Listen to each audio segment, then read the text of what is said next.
Vous proposez un amendement au sujet de l'information des citoyens.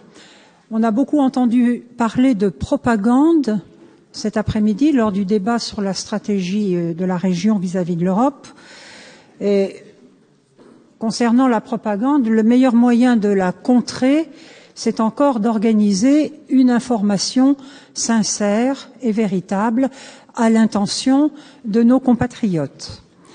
Donc c'est pour cela que nous vous proposons cet amendement qui viendrait enrichir, compléter l'objectif numéro 1, action numéro 1 du rapport Stratégie Europe. Nous avons lu dans votre rapport que pour atteindre l'objectif, la région devra affirmer son rôle, rendre accessible et lisible l'information sur l'Europe. Nous vous proposons de compléter donc cet article en publiant sur le site europeaucentre-val-de-loire.eu, dans la rubrique Tout savoir sur les financements européens, le solde annuel entre les fonds envoyés par la France à l'Union européenne et ceux que notre pays aura reçus en retour, ainsi que ce même solde calculé au prorata de la population de la région.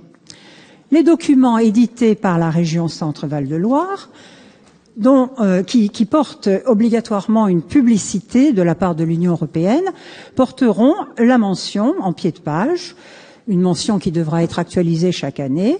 Cette année, les habitants de la région Centre-Val-de-Loire ont contribué au budget de l'Union européenne à hauteur de tant de millions d'euros et ont reçu tant de millions d'euros en retour. Ceci est dans un but de transparence, car évidemment, pour éclaircir le débat, il conviendrait que nos concitoyens puissent construire eux-mêmes, en toute connaissance de cause, leur propre jugement sur l'Union européenne. Donc voilà, c'est l'objet de l'amendement que nous vous proposons. Je vous remercie de votre attention.